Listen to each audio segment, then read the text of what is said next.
Hello athlete, स्वागत है आप सभी का इस वीडियो में। और आज के इस वीडियो में हम लोग देखने वाले हैं कि आप अपने पेस को कैसे कैलकुलेट कर सकते हो। और ये जो वीडियो है ये आपके लिए बहुत ज़्यादा इंपॉर्टेंट होने वाली है अगर आप एक लॉन्ग डिस्टेंस या फिर मिडिल डिस्टेंस रनर हो, और अगर आप एक स्प्रिंटर हो तब भी बहुत सारे केसेस में आपको ये वीडियो हेल्प करेगी। ये वीडियो आपको वर्कआउट को ज़्यादा अच्छे से समझने में हेल्प करेगी। चलिए मान लेते हैं कि आपको एक दिन वर्कआउट करना है और जो आपका वर्कआउट है वो है 400 मीटर और इसकी आपको 5 रेपिटेशंस लगानी है। कितने एफर्ट पे लगानी है? @ 80% एफर्ट। मतलब आपको 400 मीटर की 5 रेपिटेशन लगानी है 80% एफर्ट पे। लेकिन जो सबसे ज़्यादा दिक्कत वाली बात रहती है वो रहती है ये 80% एफर्ट को कैलकुलेट करने पे। और बहुत सारे एथलीट इस चीज़ में कंफ्यूज हो जाते हैं। जो ये 80% रहता है ना, ये दो टाइप्स का होगा। एक होगा आपका एक्चुअल 80% और एक होगा RPE। इसका मतलब होता है रेट ऑफ परसीव्ड एक्सर्शन। जो ये 80% एफर्ट रहता है ये दो टाइप का होता है। एक होगा एक्चुअल, जो मतलब असली का 80% एफर्ट है, और एक होता है RP, ये होता है रेट ऑफ परसीव्ड एक्सर्शन। ये आपके फीलिंग से जुड़ा हुआ रहता है। जैसा कि स्कूल में या फिर कोई एग्जाम में होता है, आपने वो पेपर दिया और पेपर देने के बाद आपको लगा कि आपके 80% मार्क्स आएंगे। ये जो 80% है ये क्या है? ये आपको लग रहा है कि आपके 80% आएंगे, लेकिन जब रिजल्ट आएगा तो वो कुछ और होता है। वो 85 भी हो सकता है, 75 भी हो सकता है। लेकिन पेपर देने के बाद आपको जो लग रहा है कि आपके 80% मार्क्स आएंगे, वो आपके फीलिंग्स है, वो आपके एक्सपेक्टेशंस है। तो सेम वैसे ही जो 80% रहते हैं ये दो टाइप का होगा। एक एक्चुअल होगा, एक आपके एक्सपेक्टेशंस वाला होगा। मतलब आपने 400 मीटर की एक रेपिटेशन लगाई और वो रेपिटेशन लगाने के बाद आपको लग रहा है कि आपने 80% एफर्ट दिया है, तो वो RP ही होता है। वो एक्चुअल 80% नहीं होगा। अब जो आपका RP और एक्चुअल वाला 80% रहता है ये हमेशा सेम नहीं होता है। कभी कभी सेम हो सकता है लेकिन हमेशा सेम नहीं होगा। और बहुत सारे एथलीट इस चीज़ के ऊपर ध्यान देते हैं। मतलब जब भी उन्हें बोलेंगे कि 80% एफर्ट पे लगाओ तो वो हमेशा इसके हिसाब से चलते हैं। मतलब उनको लगता है कि हाँ ये 80% है तो उन्हें उस स्पीड से लगा दिया। लेकिन हमें हमेशा वर्कआउट को इसके हिसाब से करना चाहिए। और एथलीट को ये वाला जो एक्चुअल 80% है ये कैलकुलेट करने में दिक्कत आती है। और आज की वीडियो में हम लोग यही देखेंगे कि आप अपना एक्चुअल 80% कैसे कैलकुलेट कर सकते हो। सिर्फ 80% ही, अगर आपको 70% या 90% करना है तो वो भी आप निकाल पाओगे। वीडियो को आगे बढ़ाने से पहले हम लोग एक एग्जांपल को देख लेते हैं। जैसे कि 1 जुलाई को आपने कोई कंपटीशन खेला और आप 400 मीटर इवेंट करते हो। 400 मीटर आपने खेला, आपका जो भी इवेंट हो आप ये एग्जांपल से रिलेट कर सकते हो। 400 मीटर का जो कंपटीशन था बहुत अच्छा कंपटीशन था। आपने अपना पर्सनल बेस्ट दिया और आपका जो टाइम था वो आ गया 50 सेकंड। मतलब इससे पहले आपका कभी भी टाइम 50 सेकंड नहीं आया था, और ये कंपटीशन जब आपने खेला तब आपका टाइम 50 सेकंड आया। रेस को कंप्लीट करने के बाद आपको बहुत ज़्यादा सेटिस्फेक्शन हुआ कि हाँ मैंने बहुत अच्छा एफर्ट लगाया, मैंने अपना पूरा बेस्ट दिया। तो फिर ये जो 50 सेकंड है ये क्या है? आपका 100% एफर्ट है। अब इसके 1 महीने बाद 1 अगस्त को आपने क्या किया? एक फिर से एक टाइम ट्रायल लिया। अब ये जो टाइम ट्रायल था इसमें मतलब आप एक ग्रुप के साथ ट्रेनिंग करते हो, तो 2-3 लोगों ने साथ में टाइम ट्रायल लिया था और ये फिर से 400 मीटर का था। अब ये बीच में जो 1 महीना था इसमें आपका जो वर्कआउट है थोड़ा इंटेंस चल रहा था, आपके बॉडी पे लोड था। तो 1 अगस्त को जब आपने 400 मीटर लगाया, कॉम्पिटिशन अच्छा था, आपने इस दिन भी अपना पूरा बेस्ट दिया, आपने पूरी ताकत से ये 400 मीटर को कंप्लीट करा और इस दिन आपका टाइम आया 51 सेकंड। ठीक, अब ये जो 51 सेकंड है ये आपको कोई बताएगा ना कि आपका टाइम 51 सेकंड आया। मतलब आपने रेस कंप्लीट करी और रेस कंप्लीट करने के बाद आपका जो कोच है या जिसने भी टाइम लिया वो आपको बोलेगा हाँ इस रेस का टाइम 51 सेकंड आया। लेकिन जब उसने टाइम बताया उससे पहले आपके दिमाग में भी कुछ फीलिंग्स आएंगी।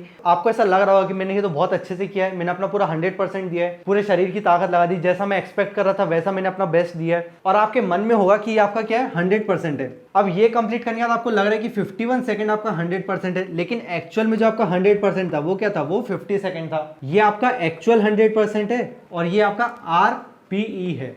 मतलब ये आपके फीलिंग्स के हिसाब से आपका 100% था, लेकिन एक्चुअल में आपका 100% 50 सेकंड होगा। तो जो भी हम लोग 80% या फिर 70% जो भी परसेंट हम कैलकुलेट करेंगे, ये परसेंट हम लोग हमारे पर्सनल बेस्ट के ऊपर कैलकुलेट करते हैं। अब आपका जो 400 मीटर था उसका 100% एफर्ट था 50 सेकंड। अब हमें इसका 80% निकालना है। अभी 80% निकालने से पहले हमें स्पीड निकालनी पड़ेगी। किसकी? 50 सेकंड वाले की। जब आपने 50 सेकंड में 400 मीटर को कंप्लीट करा तब आपकी स्पीड क्या होगी? स्पीड का फॉर्मूला होता है डिस्टेंस अपॉन टाइम। तो स्पीड आ जाएगी, डिस्टेंस था 400 मीटर और टाइम था आपका 50 सेकंड। तो जब आपने 50 सेकंड में 400 मीटर कंप्लीट करा था तब आपकी स्पीड थी 8 मीटर पर सेकंड। ये आप कैलकुलेट कर सकते हो कैलकुलेटर की मदद से। इसका मतलब है कि जब आप अपने 100% एफर्ट पे दौड़ते हो तब आप 8 मीटर पर सेकंड की स्पीड से दौड़ सकते हो। अब जो 80% है वो हम लोग इस चीज़ का कैलकुलेट करते हैं। 8 मीटर पर सेकंड का 80% कैलकुलेट करने के लिए आपको इसको मल्टीप्लाई करना पड़ेगा 80/100 से। जब आप इसको मल्टीप्लाई करोगे तब आपका आंसर आएगा 6.4 मीटर पर सेकेंड। मतलब आप 100% पे 8 मीटर पर सेकेंड की स्पीड से दौड़ते हो और उसका जो 80% है वो होगा 6.4 मीटर पर सेकेंड। अब हम लोग फिर से इसको उस फॉर्मूला में रख देते हैं। स्पीड का फॉर्मूला होता है डिस्टेंस अपॉन टाइम। टाइम को हम लोग इस साइड ले आते हैं, स्पीड को इस साइड ले आते हैं, तो टाइम आ जाएगा हमारा डिस्टेंस अपॉन स्पीड। अब डिस्टेंस हमें 400 मीटर ही दौड़ना है और जो हमारी स्पीड रहेगी वो रहेगी 6.4। अब इसको जब हम कैलकुलेट करेंगे तब हमारा 400 मीटर का टाइम आएगा 62.5। मतलब जब आप 1 मिनट 2.5 सेकंड में 400 मीटर को कंप्लीट करोगे वो आपका 80% होगा 50 सेकंड के हिसाब से। बहुत ही सिंपल सी चीज़ है, लेकिन अभी भी बहुत सारे लोगों को ये चीज़ मुश्किल लग रही होगी। अभी कुछ टाइम पहले मैं भी एक स्कूल में पढ़ाने जाता था और वहाँ पे मैं 7th 8th क्लास के बच्चों को पढ़ाता था और उनके मैथ्स में एक चैप्टर था परसेंटेज का, और मुझे भी बहुत ज़्यादा तकलीफ होती थी उन्हें ये चीज़ समझाने में। मतलब मैं बहुत ज़्यादा कोशिश करता था उन्हें सिंपल तरीके से समझाने की, लेकिन काफ़ी मुश्किल लगता है कुछ लोगों को। अगर आपको समझ में आ गया तो बहुत अच्छी बात है, नहीं तो मैं एक और बार ट्राई करता हूँ आपको फिर से समझाने का। आपको अपने किसी भी इवेंट का पेस कैलकुलेट करना है तो उसके लिए आपको सबसे पहले ये 6 बॉक्स बनाने हैं, 1 2 3 4 5 6। अब मैं आपको जो समझा रहा हूँ आपको ध्यान से देखना है। जो सबसे पहला बॉक्स है ये है आपका डिस्टेंस, जो दूसरा बॉक्स है ये है आपका टाइम। कौन सा टाइम? पर्सनल बेस्ट, जो आपका बेस्ट टाइम है वो इसमें लिखना है। फिर ये आ जाएगा आपका बेस्ट पेस। अब यहाँ पे आएगा परसेंट ऑफ पेस, यहाँ फिर से आ जाएगा आपका टाइम और ये आ जाएगा आपका फाइनल टाइम। हम लोग इस एग्जांपल में यूज करते हैं 5 किलोमीटर को। आपको क्या लिखना है? सबसे पहले बॉक्स में डिस्टेंस लिखना है कि आपका जो डिस्टेंस है वो कितना था, 5 किलोमीटर था। बेस्ट टाइम कितना था आपका? 20 मिनट मान लेते हैं, लेकिन यहाँ पे ये 5 किलोमीटर है, ये 20 मिनट है। हम जब भी पेस को कैलकुलेट करेंगे तब हमें जो स्पीड निकालनी है वो मीटर पर सेकेंड में निकालनी है। तो 5 किलोमीटर को मीटर में कन्वर्ट करेंगे तो कितना आएगा? 5 किलोमीटर हो जाएगा 5000 मीटर। और 20 मिनट कितना हो जाएगा? 1 मिनट में 60 सेकंड होते हैं, तो ये हो जाएगा 1200 सेकंड। आपने 5 किलोमीटर को 20 मिनट में कंप्लीट करा और आपने 5000 मीटर को 1200 सेकंड में कंप्लीट करा। दोनों सेम चीज है। आपको डिस्टेंस पता है, आपको टाइम पता है। जो आपका बेस्ट पेस होगा ये क्या होगा? Distance upon time. आपको डिस्टेंस को इससे डिवाइड कर देना है। यहाँ पे 5000 है, यहाँ पे 1200 है, 5000 को 1200 से डिवाइड करना है। ये होगा आपका डिस्टेंस अपॉन टाइम, जो कि होगा 5000 अपॉन 1200। और जब हम इसको कैलकुलेट करेंगे तब हमारा आंसर आ जाएगा 4.16666। इस पे आगे 6 आगे तक जाता जाएगा, ठीक है। अब परसेंट ऑफ पेस निकालना है, जो आपका बेस्ट पेस है। इसमें आपको क्या करना है? बेस्ट पेस, इसको मल्टीप्लाई करना है। किससे मल्टीप्लाई करना है? परसेंट से, और फिर डिवाइड करना है 100 से। परसेंट कौन सा? जितना परसेंट आपको निकालना है। जैसे कि बेस्ट पेस कितना था? 4.1, बस डेसिमल के आगे आप 2 पॉइंट ले लेना, 4.16 ले लेना इसको, तो हो जाएगा आपका बेस्ट पेस कितना था? 4.16। इसको मल्टीप्लाई किससे करना है? परसेंट से। कितना परसेंट निकालना है? 70% निकालना है तो 70 रख देना, 80% निकालना है 80 रख देना, 90% निकालना है तो 90 रख देना। हम मान लेते हैं कि 80% निकालना है तो 80 रख दिया। फिर नीचे क्या रहेगा? 100। अब क्या करना है? 4.16 को 80 से मल्टीप्लाई करना है, फिर उसे 100 से डिवाइड करना है।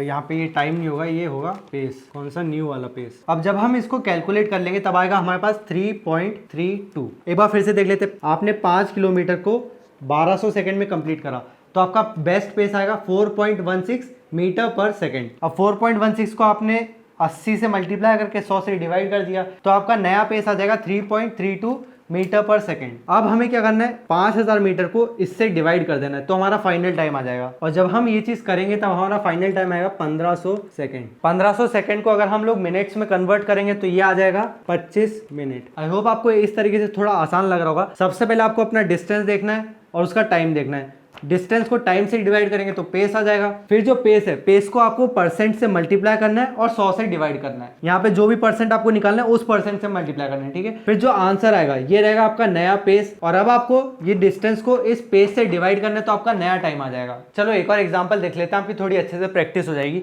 अब हम लोग कोई दूसरा इवेंट देख लेते हैं। मान लेते हैं 100 मीटर। 100 मीटर आप कंप्लीट कर लेते हो 12 सेकंड में। अब ये मीटर में और सेकंड में पहले से ये तो कन्वर्ट करने की जरूरत नहीं पड़ेगी, सीधे डिवाइड कर सकते हैं। ये आएगा आपका 8.33। पॉइंट के आगे आपको बस 2 ही नंबर लेना, उसके आगे जितने भी नंबर है उनको आपको इग्नोर करना है। अब परसेंट ऑफ पेस निकालते हैं। क्या करेंगे? इसमें 8.33 ले लेंगे। कहां से आएगा? यहां से आएगा। अब इसको मल्टीप्लाई करेंगे। कितना परसेंट निकालना है? 70% देख लेते हैं। 70 अपॉन 100। 8.33 को 70 से मल्टीप्लाई करना है, जो आंसर आएगा उसको 100 से डिवाइड करना है। तो जब ये कैलकुलेशन हम कर लेंगे हमारा आंसर आएगा 5.83। अब अगला स्टेप क्या है? 100 मीटर को इससे डिवाइड कर देना है। तो जब हम ये करेंगे तब हमारा आंसर आ जाएगा 17.15 सेकेंड्स। आई होप इससे आपको थोड़ी और प्रैक्टिस हो गई होगी। सबसे पहले हमें डिस्टेंस लिखना है, टाइम लिखना है। डिस्टेंस को टाइम से डिवाइड करना है।